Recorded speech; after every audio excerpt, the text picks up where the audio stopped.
For the better part of the last decade, the Resident Evil series has experienced somewhat of a renaissance. Since 2017's Resident Evil 7, we've gotten a new game every few years, and they've all been pretty darn good, at least most of the time. But throughout Resident Evil's storied history, things haven't always been green herbs and first aid sprays. In fact, a lot of the series' history has been plagued by interesting decisions, grueling development cycles, and lots of scrapped ideas. So today, I want to stop making unintentional puns and instead talk about the Resident Evil games that didn't make it to the finish line. Whether they were new games, ports, or radically different builds of games we eventually ended up getting, these are the RE games that never made it into the public's hands.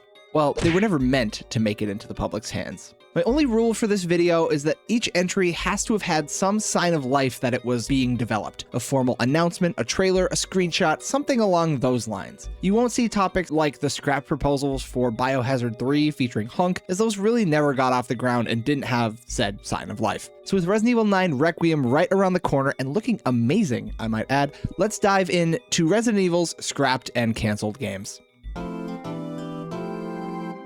What is going on, everyone? It's Evan, back here again with another video for you, and yes, Resident Evilslaw is back. I'm hitting this well again because we're so close to RE9 and I'm pretty hyped. Let me know if you are too in the comments, and as you're watching, my one ask of you is when you see a game that you really wish came out, leave me a comment, tell me which of these games on this list you would have liked to see the most. I will reveal mine at the end, so stick around until the end to find out. And very quickly before we start, I ask that if you can just like this video, it goes a long way to help this channel, and subscribe if you have not already. A lot of good stuff going on here. All right, that's it. Let's go. Starting off with a bang, we have easily the most famous canceled Resident Evil game ever. The prototype of Resident Evil 2 that never saw the light of day despite being nearly complete. Today, it's commonly referred to as Resident Evil 1.5, and let me tell you, this rabbit hole runs really deep. This topic can be an entire video in itself. So this video will be more of a general overview and less of a deep dive. There's plenty of those elsewhere on YouTube and they're fantastic. So go watch them after you finish this video, of course. So development of Resident Evil 2 began in 1996, about a month after the release of the first game. And it turned out to be a grueling development cycle. Immediately, there were major changes in leadership compared to the first game. RE1 director Shinji Mikami shifted into a producer role, while the director's chair was filled by Hideki Kamiya. Both of these dudes are absolute legends of the industry, but they ended up butting heads a lot during RE2's early development. Kamiya insisted that the game should be more action-focused. The horror would be scaled back, the puzzle reduced, and the amount of zombies on screen dialed up. Resident Evil 2 would take players into Raccoon City for the first time and retain the two-scenario format seen in the first game. However, these characters would be all new, completely unrelated to the first game, and their paths would rarely ever cross. Leon S. Kennedy was still a cop for the Raccoon City Police Department, but more notable, the other playable character was Elza Walker, not Claire Redfield like in the final game. Elza was a biker girl college student who returns home to Raccoon City on break. Her scenario began in the RPD's lobby, and you can see her motorcycle on the ground after she crashed through the front door. I like that touch. All of these elements came together to create the prototype we now call Resident Evil 1.5, the build of the game in active development between early 1996 and early 1997. Seems pretty short, but dev times were very short back then. And as you can see, it looks very different from the final product. Most obviously, the game's main setting, the Raccoon City Police Department, is just completely unrecognizable. This early RPD was modeled after a true-to-life police station, unlike the game's final police station, which was designed as something that was adapted from the existing architecture of an old museum. This 1.5 RPD features rooms that people would actually inhabit, including a waiting room lobby, offices, cubicles, interrogation rooms, and jail cells. It was almost too lifelike. Some within Capcom felt it stuck out compared to the more fantastical design of RE1 Spencer Mansion, and it became a sticking point. A lot of the same characters from the final game do appear in this early build, with the exception of Claire, of course, but there's quite a difference in the roles that many of them play within the story. Marvin doesn't get infected. He was supposed to be Leon's sidekick for most, if not all, of the game. Chief Irons was a good guy and in Leon's campaign, and Elza's sidekick was a dude named John and a cop named Roy. John would eventually become Robert Kendo. We all know how that ends. Ada and the Birkin family were also present, playing pretty much the same role they do in the final cut. Ada's a scientist here for some reason, but she's still a double agent. Like I mentioned before, 1.5 placed a much heavier emphasis on combat, and as a result, the zombie models appeared much less detailed overall, even sometimes compared to the first game. Making them less graphically complex made it easier to render more zombies on screen at any given time. The game could display up to 7 as opposed to the first game's 3. And at this point, I could go on and on about more differences and changes, but this isn't a deep dive. If you want to truly experience Resident Evil 1.5, just play it yourself. This gameplay footage you've been seeing was from my little run-through of the only publicly available version of 1.5. It's dated November of 1996 and is usually called the 40% build because it's about 40% complete. I wouldn't say this version's really enjoyable though. You need a debug menu to get around a lot of places and it's so easy to clip into a wall. There is a dedicated subset of fans working to complete 1.5 using information released by Capcom during the development period and marketing materials. Sidebar. The story of how this prototype went public is an epic tale of internet power struggles and elite gatekeeping. It's really interesting. But anyway, according to Alex and Neil in his book Itchy Tasty History of Resident Evil, 1.5's downfall began around the new year of 1997. With a release date scheduled for May, the game was somewhere between 60 to 80% complete. But just as the team was about to begin final polishing and bug testing, Capcom's supervising producer, Yoshiki Okamoto, failed to pass the game through his internal inspection. Okamoto had concerns about the game's lack of scares, but more importantly, he criticized the plot as boring and uninteresting. Kamiya wasn't an experienced writer, and it showed. Come on, what was so uninteresting about cubicles and waiting rooms? So the team took a look inside and realized that yes, the game wasn't really shaping up to be bad, but it wasn't really knocking it out of the park either. So they ended up taking their script to famed Japanese writer Noboru Sugimura, who promptly ripped it all apart. In particular, he hated that the game had no connection to the first Resident Evil whatsoever. That became the spark which turned Elsa Walker into Claire Redfield, and with that laundry list of criticisms fresh in their mind, Kamiya and Mikami made the decision to start all over again. They carried over whatever they could to this new project, brought Sugimura on to rewrite the script, and delayed the game for a year. The end result was Resident Evil 2 as we know today, and in my opinion, it's one of the best games ever made, and these two deserve a ton of credit for looking at their work, going back and realizing that it wasn't good enough. And you know what they say about delayed games, right? I guess Miyamoto was right after all.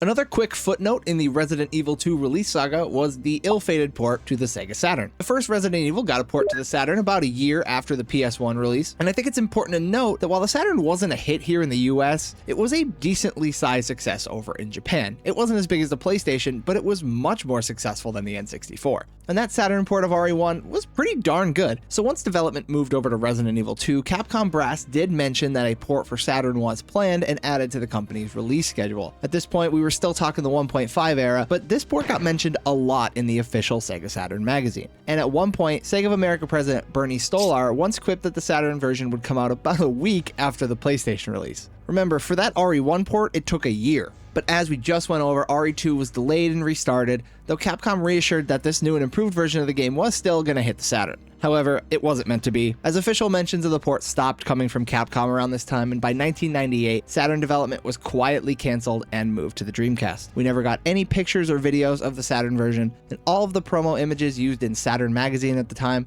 were from the PlayStation release. Moving past Resident Evil 2 on the timeline, following its release in 1998, Capcom started to publicly show its openness to porting Resident Evil to portable consoles. 11 months after the PS1 release, Capcom released RE2 for the Tiger Gamecom of all consoles. It was an ambitious little device, I'll give it that. It had a touchscreen and 2 cartridge slots, but the Gamecom tried to be a lot of things and it wasn't particularly good at anything. This port of RE2 wasn't good either, but that's another story for another day. The point is, Resident Evil was fair game for handhelds, and that brings me to Resident Evil 1 for the Game Boy Color. Being handled by British developer Hot Gen Studios, RE on the GBC was a ballsy attempt to cram as much of that 32-bit PS1 game onto Nintendo's 8-bit handheld. And for what it's worth, they accomplished a lot. Both Chris and Jill's campaign are present here. The cutscenes still play out with exactly the same script, sans voice acting of course. The general structure of the Spencer estate is faithfully recreated, all with pre-rendered backgrounds just like the PS1, and all the areas are here too, including the guardhouse, the caves, and the lab. There's multiple weapons, albeit all with unlimited ammo in this version you're seeing here. There are clips in the game, so it's possible that the ammo system just wasn't implemented yet. The puzzles are intact, along with the typewriter saves, the entirety of inventory management. It's all here on the Game Boy Color. If all of this sounds really impressive, it's because it is. Although there were a few cuts, of course, zombies are really the only enemy you're gonna find, and they don't really die. At least they don't have an animation for it. They just drop to their knees and stop pursuing you. The iconic dog hallway is kind of an afterthought here, because there's no dogs. To my knowledge, the only boss fights include one of the 2 battles against Yawn and the final tyrant fight on the helipad. The controls are also a bit wonky, though they're easy enough to get used to. They're still tank controls.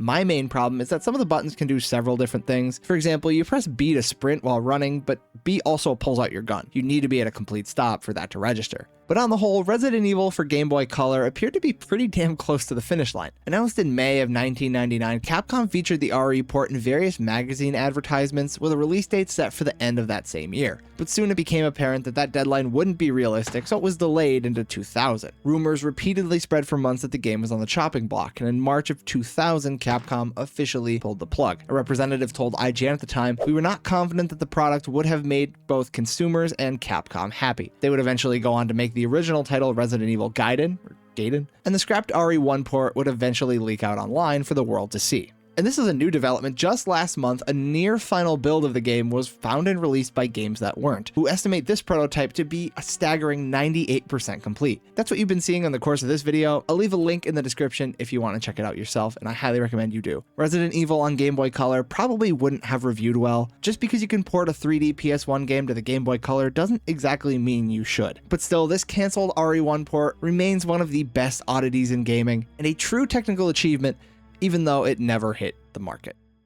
The idea for a Resident Evil game on the Nintendo 64 started in 1995, with Capcom eyeing up the soon-to-be-released N64DD. But as we know, the N64DD crashed and burned, so that Resident Evil project quickly shifted to a cartridge. The concept of creating an RE game under the tight constraints of an N64 cart alarmed the team, but nonetheless, they pressed on forward. Rumors spread throughout 1998, and in January 1999, Resident Evil 0 was officially unveiled for the Nintendo 64. This game, for all intents and purposes, was pretty much the same general game that we would end up getting on the GameCube. The story was unchanged, Rebecca and Billy were still the main characters, and you can swap between them on the fly. That idea was meant to take advantage of the N64's cartridge format, which allowed for quick zapping between characters without extensive load times. Resident Evil 0 was shown off at Tokyo Game Show 2000 and shortly after that at E3. It was during this period that we got most of the footage we'd ever see of this version. It's estimated that it was about 20% complete. Visually, Resident Evil 0 on N64 looked a lot like Resident Evil 2. The sound effects are the same and the menu has that same general vibe. Although it's very interesting to see this portrait of Rebecca. This demo was playable at the show and features part of the iconic opening on a zombie and leech infested train. Billy was here and allegedly playable, though I couldn't find any gameplay footage that shows anyone playing as him. And yeah, this is what Resident Evil 0 was supposed to be. And that fact worried Capcom. As development progressed, some within the company began to worry that the game wouldn't compare favorably to Code Veronica, which was also in development around the same time for the Sega Dreamcast. In my opinion, that's a fair comparison, especially when graphics technology was moving so fast. And those pesky N64 carts didn't help either. Shipping the game with larger ROM chips or on 2 cartridges would have made the game completely unprofitable. So with it somewhere near halfway done, it was clear to the team that it just all wouldn't be able to fit. That's what she said.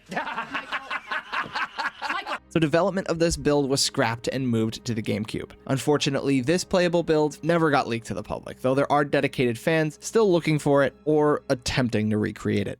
Okay, I'm making a little bit of a fun exception for this one. I swear this is the last time I'm going to talk about RE2 in this video. Resident Evil 2 on the Game Boy Advance was never formally announced, and there was never a sign of life to the public, but it was pitched and it's freaking playable, so why the hell not? In 2004, Italian developer Raylight Studios created this Resident Evil 2 tech demo as a pitch to Capcom. The demo was meant to show off Raylight's Blue Roses engine for the Game Boy Advance, which was really impressive stuff for the hardware. The demo features just 2 scenes, the opening crash and the side street area with the basketball court. Going into the gun shop brings you right into the side streets, and you can only play as Leon, who walks with a very interesting gait. Dude is puffing out that chest. There's only one model for the zombies, which have a strangely blue tint to them, and all in all, this demo is a marvel for the hardware. However, it remains to be seen if the full game, or even just a single one of the characters' campaigns, would be able to translate to a 32 megabyte GBA cartridge. Maybe they would need a 64 megabyte cartridge, a distinction only held by the illustrious GBA video combo pack of Shark Tale and Shrek. However, none of that even matters because Capcom had absolutely no interest and shut the whole idea down. Raylight even presented a GBA demo of Resident Evil 1 as well, or at least they made it, but only these screenshots are known to exist of that. A respectable effort for sure, but due to Capcom's lack of interest in any more Game Boy ports, it was never meant to be.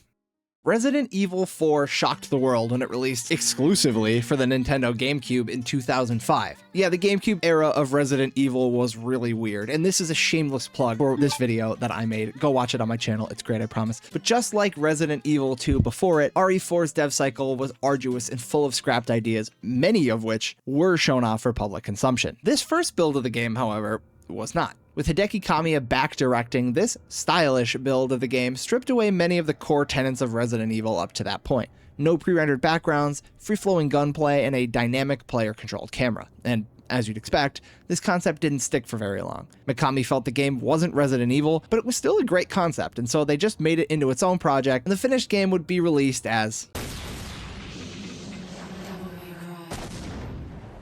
the next build of RE4 would go on to be known as the Castle or Fog build, and this was only ever shown through a single trailer at Tokyo Game Show 2002. Leon is back as our protagonist, and the game takes place inside a gothic castle belonging to the founder of Umbrella. Throughout Leon's adventure, he's pursued by a mysterious shape-shifting bioweapon, often resembling a black fog, though it could shapeshift into several other forms as well. At some point, the fog even seems to infect Leon, and yeah, there's an airship in here too. Unfortunately, the team ran into troubles actually implementing the black fog into gameplay. They tried to work around these technical limitations by making Leon hallucinate as part of his infection, thus removing some of that load off the system, but that idea ended up morphing into a whole other iteration itself, which is now known as the hallucination or the Hookman build. A ton of elements from Castle return here, including Leon's mysterious infection, but the black fog is gone. We don't know much about the plotline on the whole, but in this trailer, Leon is seen hallucinating quite frequently, perhaps randomly as they had tried to plan, and each hallucination brings with it a variety of enemies and challenges to overcome. Whenever Leon is hallucinating, you can see it pretty clearly. A blue hue will wash over the screen. Like Resident Evil Code Veronica, this version of 4 also retains a lot of preset camera angles, even though it's a 3D environment, but in some places, the camera follows behind Leon, similarly to how it does in the final game, but not exactly. In these instances, you could see that over-the-shoulder camera snap into place when Leon starts aiming, which is very interesting. Horror seems to be a much bigger emphasis this time around, and at several points in trailers and gameplay, we can see Leon facing off against this mysterious ghost with a sharp hooked weapon, hence why it's often referred to as the Hookman build.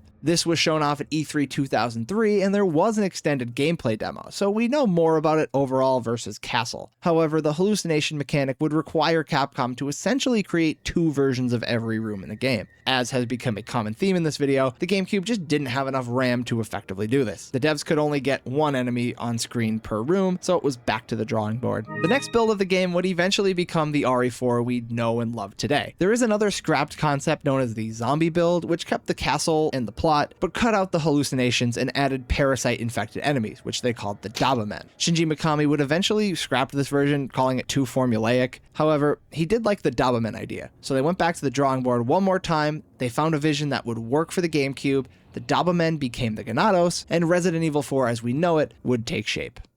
Jumping ahead to RE5, I have another quick entry to some of the early builds of this game that didn't make it to the finish line. And as I said in my last video regarding this series, I will accept no Resident Evil 5 slander in this house. End of story, that game rocks. Okay, so despite releasing in 2009, we saw the first trailer for RE5 4 years earlier, so talk about being announced way too early. That was at Tokyo Game Show 2005. There's not really any gameplay to speak of here, it's mostly a pre-rendered proof of concept trailer showing Chris Redfield in what appears to be an African village. 3 things of note from this teaser though. Chris isn't wearing his usual green, instead donning a blue shirt, which, according to Capcom, was a big no-no. Jill wears blue, Chris wears green, and Leon wears coats. He's noticeably less buff than the rock-punching Chad bro we know in the final version, and most importantly, the game was single player. Chris is alone. There is no Sheva anywhere in this trailer. Apparently, the game's script went through a number of rewrites throughout the process, and the next time we would see a trailer would be at E3 2007. Still, it's pretty clear through this trailer that RE5 was originally supposed to be a single-player only game,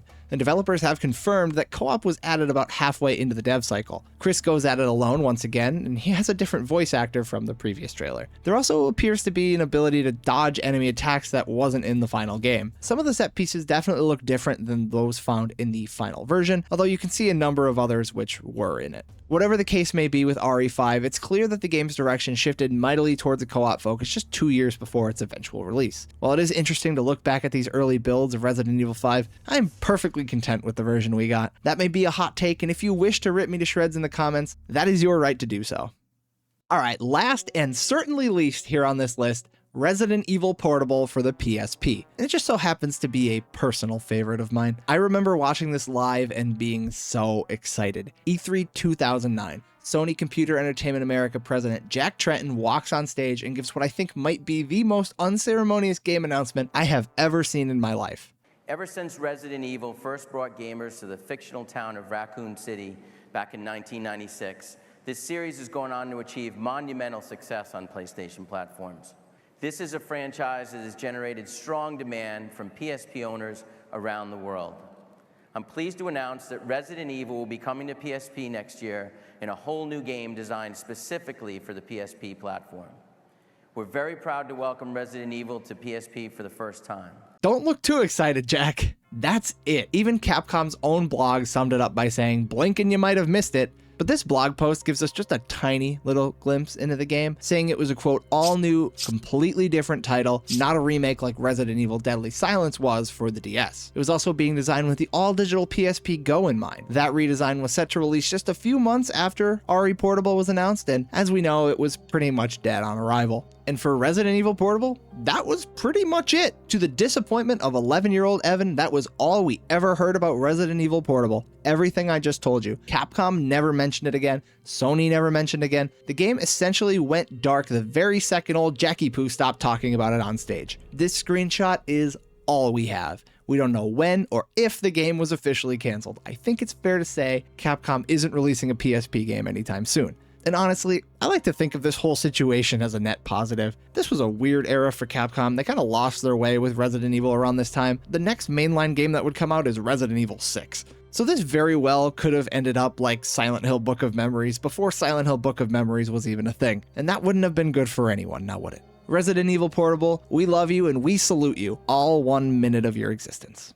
And with that, guys, that is pretty much it for this video. I do owe you something. I owe you what game on this list I would have liked to see the most, and I think I'm gonna go with Resident Evil 4, the hallucination build. I just think it looks so great. I really think it's a great concept, and if GameCube was a little bit more powerful, we would have been able to see this up and running. Maybe if they tried it on the Xbox, but who knows? I think my favorite thing about this build isn't the setting, it isn't the hallucinations, it's the fact that it still has those preset camera angles, but it also snaps into the RE4 over-the-shoulder view.